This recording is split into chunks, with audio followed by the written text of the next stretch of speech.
From then on, he immersed himself in study.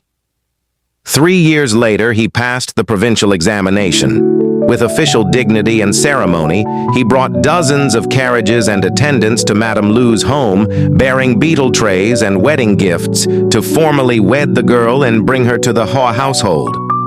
Madame Lu lived in a cramped little house. Ho sat upon a wooden bench inside, while all his retinue remained standing outside. Bells jingled and horses neighed, filling the entire neighborhood with excitement.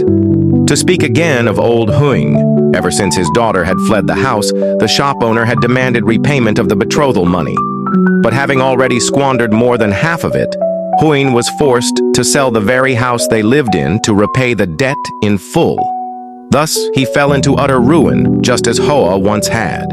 Now, seeing his former son-in-law, having risen in rank and wealth, returning to officiate in the very district beside his own neighborhood, it was like a thorn in his eye. He and his wife pretended not to know a thing, shut their doors tight, and sat inside sighing in silence, not daring to show their faces. Madame Lu bought wine and prepared a meal to welcome Hoa. During the feast, she spoke of how virtuous the Huing daughter had been and expressed sorrow that the girl had vanished without a trace after leaving home. Then she asked Hoa if he had yet taken a wife. Hoa replied that he had. After the meal, Hoa invited Madame Lu to return home with him so she might see the face of his new bride, and so he escorted her back by carriage. Upon their arrival, the bride emerged in splendid attire to greet them, with handmaidens lined up on either side. It was as if a celestial maiden had descended to earth. The moment she and Madame Lu laid eyes on each other, both were struck with astonishment. Then, grasping hands in joy, they recalled old times as the bride inquired after her parents' well-being. Madame Lu stayed for several days, treated with the utmost hospitality and lavish courtesy. The young woman had new garments sewn for her from head to toe, and only then did she escort the old lady home. Madame Lu then visited the Huing household, informing them that their daughter was still alive and had sent greetings. The couple were utterly astonished. She urged them to go and visit their daughter and son-in-law, but Huing remained hesitant and evasive. At last, driven by hunger and cold, they had no choice but to set out for Bao Jin. When they arrived, they found high walls and a tightly closed gate. The gatekeeper glared at them with a hostile scowl. Huing loitered awkwardly outside the whole day without gaining entry. Finally, a maidservant came out from the house. Huing humbled himself, spoke sweetly, gave his name, and asked her to inform his daughter. A while later, the servant returned and led Huing to a small side house, saying, "My lady dearly wishes to see you at once, but fears her lord may be displeased if he finds out. It would be best for you to sit here and wait until a proper moment arises. Poor old sir, when did you arrive? Have you eaten anything yet? Are you hungry?" Huing took the opportunity to pour out all his hardships to the maid. She returned with a bottle of wine, 2 baskets of rice, and placed them before him along with 5 silver coins, saying, "The master is feasting in the inner hall just now. My lady fears there won't be a spare moment to receive you. Tomorrow morning you'd best slip away early. If the master finds out, it could be trouble." Huing obeyed. At the break of dawn, he gathered his belongings and quietly made to leave. But the gatekeeper had yet to unlock the entrance, so he huddled in a corner by the gate, sitting beside his bundle, waiting. Suddenly, a voice called out. It was the master preparing to depart.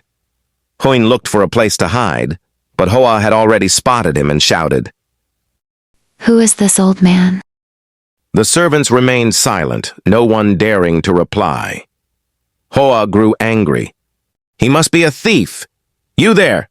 Bind him and deliver him to the magistrate for questioning."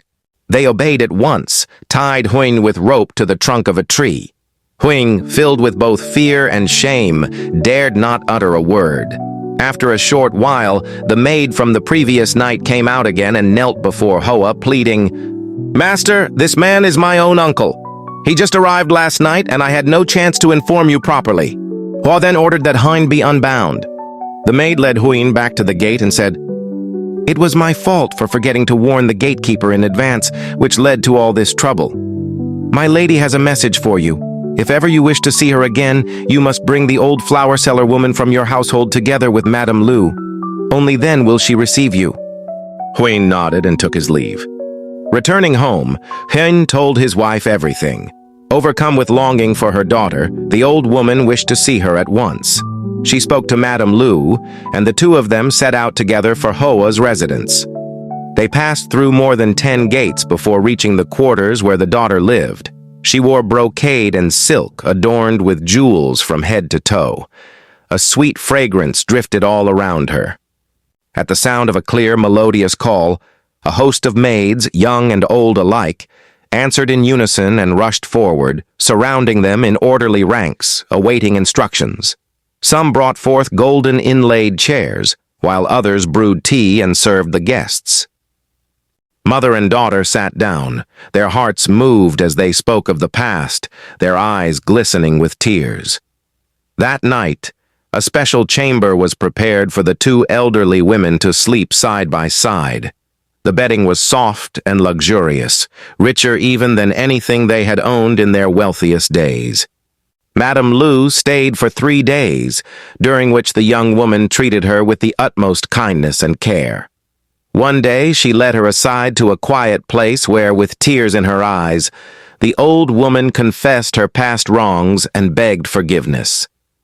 The daughter replied, "You and my mother have shown me immense kindness, a debt I can never forget. But my husband still harbors deep resentment and cannot let it go. No matter what is said to him now, he will not listen." Each time she saw Hoa approaching, the old woman would quietly slip away.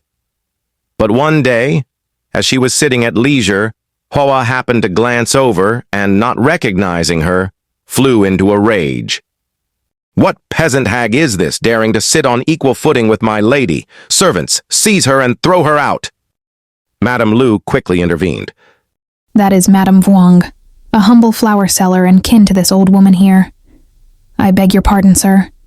Hoa then clasped his hands in apology and sat down to converse with Madame Liu. "You've been staying here for several days now, but I've been so busy that I haven't had a free moment to ask you anything. Tell me, does that vile old man Huyn still live, or has he died?" Madame Liu replied, "Sir, both he and his wife are still in good health, though they suffer terribly from poverty. Now that you are wealthy and honored, why not show a little kindness toward your wife's parents?" Hoa slammed the table and said, "Had it not been for the bowl of rice you gave me that day, I wouldn't be alive now, let alone able to return home and achieve what I have. That old man, heartless and ungrateful, I'd skin him alive if I could, and still it wouldn't satisfy me. Why should I even spare him a thought?" Overcome with fury, he stood up, pointed to the heavens and earth, and cursed aloud in a storm of rage. The young woman, moved with emotion, interjected, "Even if they were heartless, they are still the parents who gave me life. I begged my way across 1,000 miles, my body torn and worn, just to reach you. In all that, have I ever once failed you? So why must you curse my father before my very eyes? It tears me apart." Only then did Hoa calm himself, rise silently, and walk away. Madame Huyn, her face flushed with shame, took her leave and returned home. The daughter secretly gave her 20 silver coins as a parting gift. After her departure, there was no more news. The daughter grew sorrowful. Her longing for her parents plainly etched across her face. Seeing this, Hoa sent someone to invite the old couple to visit. When Huyn and his wife arrived, they still bore the look of shame, uneasy whether standing or sitting. Hoa sought gentle words to comfort them and offered the first apology. "When you visited that year, I didn't recognize you. Because of that, I spoke rudely and caused great offense. I beg your forgiveness." Huyn merely mumbled, unable to utter a proper word. Hoa had brand new garments prepared for both of them to wear. They stayed for over a month, yet Huyn, burdened by a guilty conscience, repeatedly asked to return home. Hoa presented him with 100 taels of silver and said, I'm giving you a sum twice the 5,000 you once took from that shopkeeper. Huyen then stepped forward to accept it, and Hoa arranged a carriage to escort them home. Thanks to that sum of silver, Huyen spent his remaining years in modest comfort and ease. The end. A human life, like a blossom, beautiful as it blooms, then fades away. See you again, and don't forget to subscribe to enjoy storytelling through painting.